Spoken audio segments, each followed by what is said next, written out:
अनुपमा की जिंदगी इन दिनों जैसे किसी तूफान से गुजर रही थी। उसके जीवन में एक के बाद एक ऐसी घटनाएं घट रही थीं, जिन्होंने उसकी भावनात्मक ताकत की हर हद को परखना शुरू कर दिया था। हर सुबह नए सवालों और रातें नए डर के साथ बीत रही थीं। जबकि दर्शकों के लिए वह एक सशक्त महिला के रूप में टेलीविजन स्क्रीन पर छाई हुई थी, अंदर ही अंदर वह टूट रही थी, घुट रही थी, लेकिन फिर भी मुस्कुराकर अपने दायित्व निभा रही थी। यह वही अनुपमा थी जिसकी कहानी डायरेक्टर कट प्रोडक्शंस के तहत राजन और दीपा शाही ने प्रस्तुत की थी। उन्होंने एक ऐसी महिला की दास्तां को लोगों के सामने लाया जो अपने जीवन की अनगिनत चुनौतियों से लड़ती हुई हर मोड़ पर एक नई उम्मीद बनकर उभरती थी। यह कहानी सिर्फ एक महिला की नहीं, बल्कि हर उस व्यक्ति की है जिसने कभी अपने अस्तित्व को बचाने के लिए दुनिया से लड़ाई लड़ी है। अनुपमा भी उन्हीं में से एक थी, लेकिन इस बार उसका संघर्ष कहीं अधिक पेचीदा और जटिल हो गया था। एक ओर वह सामाजिक सीमाओं और पारिवारिक जटिलताओं से जूझ रही थी, वहीं दूसरी ओर उसके जीवन में कुछ ऐसे मोड़ आ गए थे जिन्होंने उसके संकल्प की नींव तक हिला दी थी। ऐसा लग रहा था कि वह एक साथ कई मोर्चों पर लड़ रही थी और हर बार अकेली पड़ती जा रही थी। इन सबके बीच सबसे बड़ी समस्या थी ख्याति की गुमशुदगी। ख्याति का अचानक गायब हो जाना पूरे परिवार के लिए एक झटका था, लेकिन अनुपमा के लिए यह किसी दुःस्वप्न से कम नहीं था। उसे इस बात का कोई अंदाजा नहीं था कि ख्याति कहाँ गई, क्यों गई और वह किस हालत में होगी। वह लगातार पुलिस स्टेशन, हॉस्पिटल, रिश्तेदारों और दोस्तों के घरों के चक्कर लगा रही थी। उसके हाथ में ख्याति की तस्वीर थी और आंखों में चिंता की लकीरें। वह हर दरवाजे पर दस्तक देती, हर राहगीर से पूछती, लेकिन जवाब में सिर्फ मायूसी मिलती। घर में भी लोग अब उसे ही जिम्मेदार ठहराने लगे थे। सबको लगने लगा था कि अनुपमा की लापरवाही के चलते ख्याति लापता हो गई है। लेकिन वह जानती थी कि यह मामला इतना सरल नहीं है। उसे लगता था कि कोई बड़ी बात छिपाई जा रही है, लेकिन वह उस सच तक नहीं पहुंच पा रही थी। ख्याति की अनुपस्थिति के बीच एक और नाम जिसने घर में हलचल मचा दी थी, राघव। राघव एक ऐसा युवक जो हाल ही में अनुपमा की मदद से उनके घर में रहने आया था। वह अकेला, टूटा हुआ और असहाय था। उसकी आंखों में दर्द साफ झलकता था और वह किसी सहारे की तलाश में था। अनुपमा ने उसकी हालत देखी और उसे अपने घर में जगह दे दी, यह सोचकर कि इंसानियत से बढ़कर कुछ नहीं होता। लेकिन यह फैसला घर वालों को पसंद नहीं आया। सबने उसे आड़े हाथों लिया, विशेषकर वनराज, जिसे हमेशा अनुपमा के फैसलों से दिक्कत रही थी। उसे लगता था कि राघव का रहना घर के लिए खतरा बन सकता है। बापूजी और बाकी सदस्य भी इस फैसले से नाखुश थे, लेकिन अनुपमा अपने फैसले पर अडिग रही। उसे राघव में एक ऐसा दर्द दिखा था जो बाकी किसी को नहीं दिखा। वह जानती थी कि उसके जैसे टूटे हुए लोगों को नहीं अपनाया गया तो वे पूरी तरह से बिखर जाएंगे। परिवार की नाराजगी से जूझती अनुपमा के लिए तीसरी और सबसे खतरनाक चुनौती बनकर सामने आई ईशानी की बिगड़ती हालत। ईशानी, जो पहले एक चुलबुली और समझदार लड़की थी, अब धीरे धीरे ड्रग्स की गिरफ्त में आ चुकी थी। वह बदलती जा रही थी। उसके व्यवहार में चिड़चिड़ापन, झल्लाहट और आक्रोश बढ़ता जा रहा था। शुरुआत में सबने इसे उसकी उम्र की उलझनों का नाम दिया, लेकिन अनुपमा ने जल्दी ही इस बदलाव की असल वजह भांप ली थी। एक दिन उसने ईशानी के कमरे में कुछ अजीब सी शीशियां और गोलियां देखीं। उसकी शंका और गहराई जब उसने खुद ईशानी को आधी रात को बाहर निकलते देखा। अनुपमा ने पीछा किया और जो नजारा उसने देखा वह उसकी आत्मा तक को हिला देने वाला था। ईशानी एक गली के नुक्कड़ पर कुछ संदिग्ध लोगों से मिलने गई थी जो शहर के कुख्यात ड्रग डीलर माने जाते थे। वह उनसे बहस कर रही थी क्योंकि वे अब उसे ड्रग्स देने से मना कर रहे थे। उन्होंने उसे धमकाया, कहा कि वह अब ज्यादा चर्चित हो गई है और कोई रिस्क नहीं लिया जा सकता। ईशानी गुस्से में उन पर चिल्लाई, लेकिन वे उसे धक्का देकर बाहर निकाल देते हैं। अनुपमा यह सब देखकर स्तब्ध रह गई। उसने तुरंत दौड़कर ईशानी को पकड़ा और जबरदस्ती घर ले आई। लेकिन ईशानी अब वह नहीं रही थी। घर पहुंचते ही वह टूट पड़ी। वह चीखने लगी, सबको दोष देने लगी कि कोई उसे समझता नहीं, सब उसे ताने मारते हैं। अनुपमा उसे संभालना चाहती थी, लेकिन ईशानी ने उसे भी धक्का दे दिया। अब अनुपमा के सामने 3 तूफान थे, ख्याति की गुमशुदगी, राघव की अस्वीकृति और ईशानी की नशे की लत। वह हर तरफ से घिर चुकी थी, लेकिन फिर भी उसने हार मानने से इनकार कर दिया। उसे यकीन था कि वह हर चुनौती से बाहर निकल सकती है, लेकिन इस बार राह बेहद कठिन थी। वह जानती थी कि अब जो भी कदम उठाएगी, वह न सिर्फ परिवार की नजरों में उसकी छवि तय करेगा, बल्कि उसके अपने आत्मसम्मान की परीक्षा भी होगी।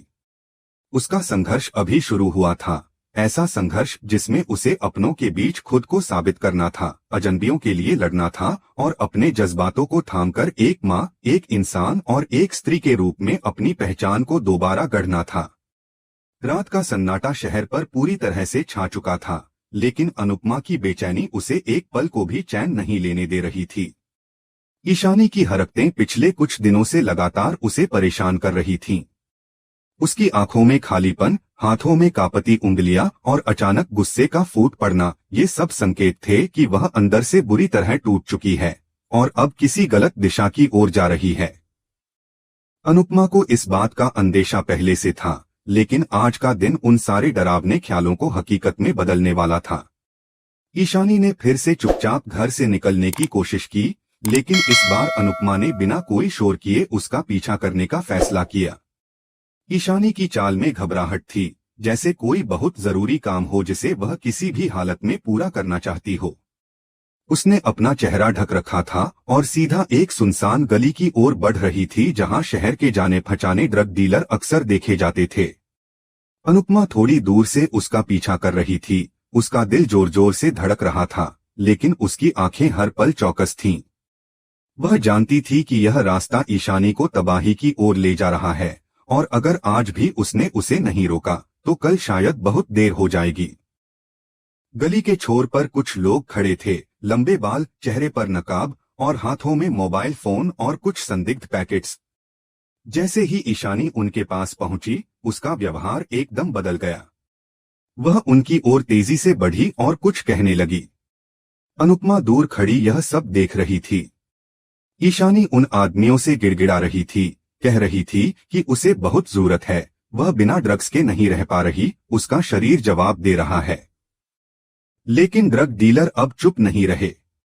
उन्होंने सख्ती से कहा कि अब वह उन्हें मुसीबत में डाल रही है, उसकी हरकतें उन्हें शक के घेरे में ला रही हैं और इसलिए वे अब उसे ड्रग्स नहीं देंगे। ईशानी ने हाथ जोड़ लिए, वह लगभग उनके पैरों में गिर पड़ी। उसकी हालत किसी बेबस इंसान जैसी थी जो जिंदगी की आखिरी उम्मीद पर खड़ा हो। लेकिन ड्रग डीलर को उसकी हालत पर तरस नहीं आया। उनमें से एक ने गुस्से में आकर उसे जोर का धक्का दिया, जिससे वह नीचे गिर गई। बाकी लोगों ने उस पर हाथ उठाना शुरू कर दिया। उनके लातघों से ईशानी के जिस्म को घायल कर रहे थे और वह दर्द से चीखने लगी। अनुपमा अब और नहीं सह सकी। वह बिजली की गति से दौड़कर वहां पहुंची और बिना कुछ सोचे समझे उन आदमियों पर टूट पड़ी। उसकी आंखों में आंसू नहीं थे, सिर्फ क्रोध था, वह क्रोध जो एक माँ को तब आता है जब उसकी संतान पर कोई वार करता है। उसने सबसे पहले उस आदमी का कॉलर पकड़ा जिसने ईशानी को मारा था और एक जोरदार थप्पड़ जड़ा। बाकी लड़के पीछे हटने लगे, लेकिन अनुपमा रुकी नहीं। उसने अपने शब्दों और हाथों से उन्हें ये एहसास दिला दिया कि एक माँ की ताकत क्या होती है। वह चिल्ला रही थी, तुम जैसे लोग ही हमारे बच्चों को बर्बाद करते हो। लेकिन आज नहीं, आज मैं तुम्हारा अंत देखे बिना यहाँ से नहीं जाऊंगी। वह उन्हें धक्का देती रही, उन पर चीखती रही और आखिरकार वे सब डरकर भाग गए। ईशानी अब भी जमीन पर पड़ी थी, उसका शरीर थरथरा रहा था और चेहरे पर डर की लकीरें थीं। अनुपमा ने उसे उठाने की कोशिश की, लेकिन वह पूरी तरह से बेहोश हो चुकी थी। उसकी सांसें धीमी थीं, चेहरा पीला पड़ गया था और शरीर बेजान लग रहा था। अनुपमा का दिल कांप उठा। वह तुरंत उसे अपनी गोद में उठाकर सड़क किनारे पहुंची और किसी आने जाने वाले वाहन से मदद मांगने लगी।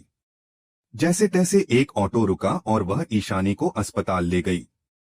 अस्पताल के इमरजेंसी वार्ड में डॉक्टरों ने तुरंत इलाज शुरू किया। अनुपमा की आंखें एक पल को भी झपकी नहीं। वह दरवाजे के बाहर बैठी रही, बस इस दुआ में कि उसकी पोती बच जाए। डॉक्टर बाहर आए और कहा कि ईशानी की हालत नाजुक है, लेकिन वह अब खतरे से बाहर है। उन्होंने यह भी बताया कि वह लंबे समय से नशे की चपेट में थी और उसका शरीर अब पूरी तरह निर्भर हो गया था। यह सुनकर अनुपमा की आंखों से आंसू बह निकले। उसने खुद से वादा किया, मैं इसे ऐसे नहीं छोड़ूंगी, इसे वापस लाऊंगी जैसे भी हो। उस रात अस्पताल की बेंच पर बैठी अनुपमा की सोच एकदम स्पष्ट थी। अब वह सिर्फ एक दादी अम्मा नहीं थी, अब वह एक योद्धा थी जो अपने परिवार को बचाने के लिए किसी भी हद तक जा सकती थी। उसे अब यह भी समझ आ गया था कि ईशानी इस हालत तक यूं ही नहीं पहुंची होगी। कोई था जिसने उसे इस लत में धकेला था, कोई ऐसा जो उसके जीवन को बर्बाद करने का षड्यंत्र रच रहा था। अनुपमा अब इस रहस्य के पीछे के मास्टरमाइंड को खोजने का निश्चय कर चुकी थी। उसके मन में सवाल थे, क्या वह उस असली अपराधी तक पहुंच पाएगी जिसने ईशानी की जिंदगी को इस अंधेरे में धकेला? क्या वह उसे कानून के सामने ला पाएगी? और क्या ईशानी इस लत को छोड़कर फिर से एक सामान्य जीवन जी पाएगी? ये सवाल अब केवल भावनात्मक नहीं थे, बल्कि उसकी आत्मा की लड़ाई बन चुके थे। उसका संघर्ष जारी था, लेकिन अब उसकी लड़ाई और भी ज्यादा निजी हो गई थी। वह जानती थी कि इसमें उसे सिर्फ अपने हौसले और सच्चाई पर भरोसा रखना होगा। और यही शुरुआत थी उस नए अध्याय की, जिसमें अनुपमा को सिर्फ अपनों को नहीं, बल्कि समाज के उन सायेदार दुश्मनों को भी मात देनी थी जो बच्चों की मासूमियत को नशे के दलदल में घसीटते हैं। उसने ठान लिया था कि इस बार वह हार नहीं मानेगी, न ईशानी को, न अपने उसूलों को और न ही अपने आत्मसम्मान को।